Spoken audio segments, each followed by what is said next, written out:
हरे कृष्णा, राधे राधे। आइए जानते हैं श्रावण मास कब से कब तक है और अधिक मास कब से कब तक है।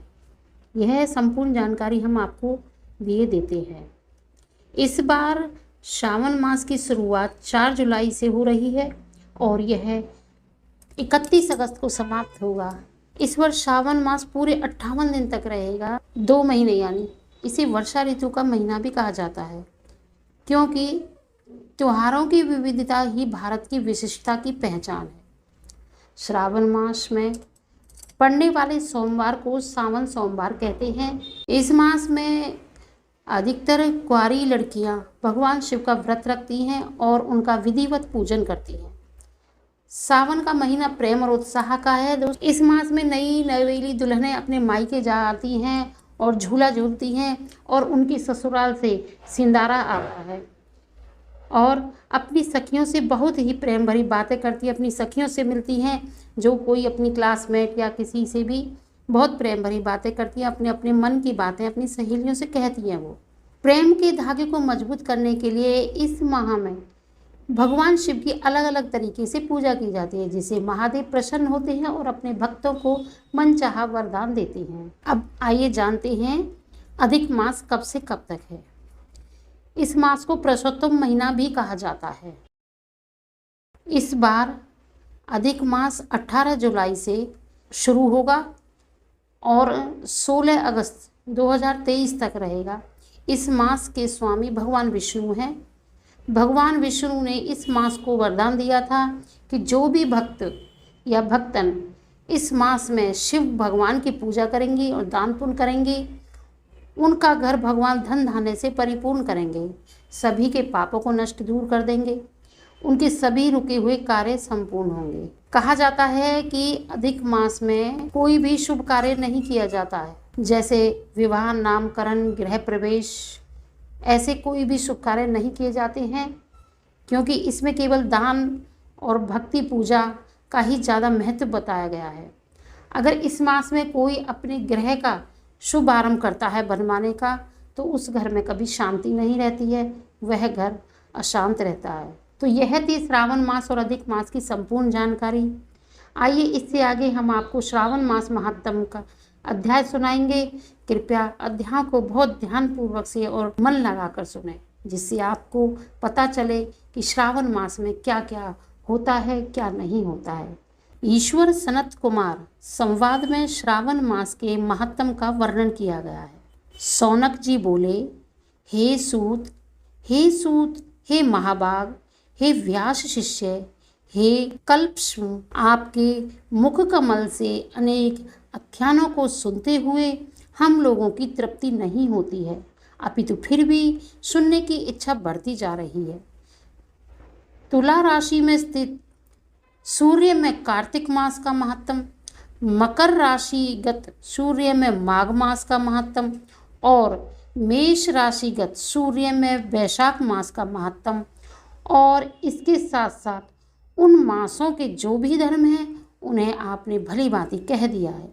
यदि आपके मत में इनसे भी अधिक महात्म्य कोई मास हो तथा भगवत प्रिय कोई धर्म हो तो उसे आप अवश्य कहिए, जिसे सुनकर कुछ अन्य सुनने की इच्छा ही ना रहे।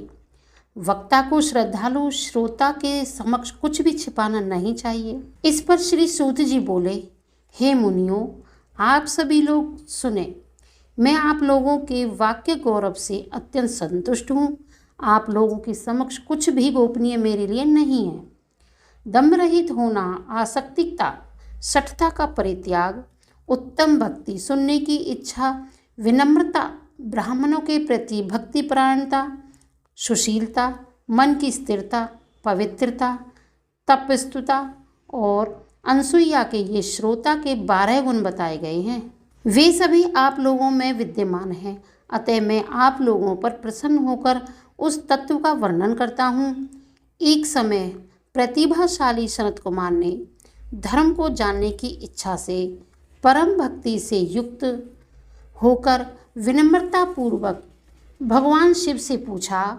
सनत कुमार जी बोले, योगियों के द्वारा आराधनीय चरण कमल वाले, हे देवादिदेव, हे महाभाग, हमने आपसे अनेक व्रतों तथा बहुत प्रकार के धर्मों का श्रवण किया है, फिर भी हम लोगों के मन में सुनने की एक अभिलाषा है। 12 मासों में जो मास सबसे श्रेष्ठ, आपकी अत्यंत प्रीति कराने वाला, सभी कर्मों की सिद्धि देने वाला हो और अन्य मास में किया गया कर्म यदि इस मास में किया जाए तो वह अनंत फल प्रदान करने वाला हो। हे देव, उस मास को बताने की कृपा कीजिए, साथ ही लोक का अनुग्रह की कामना से उस मास के सभी धर्मों का वर्णन कीजिए। भगवान शिव बोले, हे सनत कुमार, मैं अत्यंत गोपनीय भी आपको बताऊंगा। हे सुव्रत, हे विधि नंदन, मैं आपकी श्रवण इच्छा तथा भक्ति से प्रसन्न हूँ। 12 मासों में श्रावण मास मुझे अत्यंत प्रिय है। इसका महात्म सुनने योग्य है, अतः इसे श्रावण कहा जाता है। इस मास में श्रवण नक्षत्र युक्त पूर्णिमा होती है, इस कारण से ही इसे श्रावण मास कहा जाता है। इसके महात्म के श्रावण मात्र से ही सिद्धि प्रदान करने वाला है, इसीलिए भी यह श्रावण संज्ञा वाला है। निर्मलता गुणों के कारण यह आकाश के सदृश है, इसीलिए नभा कहा गया है। इस श्रावण मास के धर्मों की गणना करने में इस पृथ्वी लोक में कौन समर्थ हो सकता है? जिसके फल का संपूर्ण रूप से वर्णन करने के लिए ब्रह्मा जी 4 मुख वाले हुए, जिसके फल की महिमा को देखने के लिए इंद्र 1000 नेत्रों से युक्त हुए और जिसके फल को कहने के लिए शेषनाग 2000 जिह्वाओं से संपन्न हुए। अधिक कहने से क्या प्रयोजन? इसके महात्म को देखने और कहने में कोई भी समर्थ नहीं है। हे मुने, अन्य मास इसकी एक कला को भी प्राप्त नहीं होते हैं। यह सभी व्रतों तथा धर्मों से युक्त है। इस महीने में एक भी दिन ऐसा नहीं है जो व्रत से रहित दिखाई देता हो। इस मास में प्राय सभी तिथियां व्रत युक्त हैं। इसके महात्म के संदर्भ में मैंने जो कहा है वह केवल प्रशंसा मात्र नहीं है। आर्तो जिज्ञासु भक्तों, अर्थ की कामना करने वाले, मोक्ष की अभिलाषा करने वाले और अपने अपने अभिष्ट की आकांक्षा रखने वाले चारों प्रकार के लोगों, ब्रह्मचार्य, गृहस्थ, वानप्रस्थ, संन्यास आश्रम वाले को इस श्रावण में व्रतानुष्ठान करना चाहिए। सनत कुमार जी बोले, हे भगवान, हे सत्तम, आपने जो कहा कि इस मास में सभी दिन एवं तिथियां व्रत रहित नहीं हैं, तो आप उन्हें मुझे बताएं। किस तिथियों में और किस दिन में कौन सा व्रत होता है, उस व्रत का अधिकारी कौन है, उस व्रत का क्या फल है, उसकी विधि क्या है, किसने इस व्रत को किया है, उसके उद्यापन की विधि क्या है, प्रधान पूजन कहाँ हो और जागरण करने की क्या विधि है, उसका देवता कौन है, उस देवता की पूजा कहाँ होनी चाहिए, पूजन की सामग्री क्या क्या होनी चाहिए और किस व्रत का कौन सा समय होना चाहिए। हे प्रभु, वह सब हमें बताइए। यह मास आपको प्रिय क्यों है? किस कारण यह पवित्र है? इस मास में भगवान कौन सा अवतार लिए हुए हैं? यह सभी मासों से श्रेष्ठ कैसे हुआ?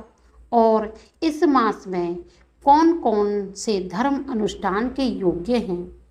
हे प्रभु, यह सब बताएं। आपके समक्ष मुझ अज्ञानी का प्रश्न करने में कितना ज्ञान हो सकता है, अतः आप संपूर्ण रूप से बताएं। हे कृपालु, मेरे पूछने के अतिरिक्त भी जो शेष रह गया हो उसे भी लोगों के उद्धार के लिए आप कृपया करके बताएं। रविवार, सोमवार, भोमवार, बुधवार, गुरुवार, शुक्रवार और शनिवार के दिन जो करना चाहिए, हे विभो, वह सब मुझे बताइए। आप सबके आदि में अविभूत हुए हैं, अतः आपको आदि देव कहा गया है। जैसे एक की विधि बाधा से अन्य की विधि बाधा होती है, वैसे ही अन्य देवताओं के अल्प देवत्व के कारण आपको महादेव माना गया है। तीनों देवताओं के निवास स्थान पीपल वृक्ष में सबसे ऊपर आपकी स्थिति है। कल्याण रूप होने के कारण आप शिव हैं और पाप समूह को हरने के कारण आप हर हैं।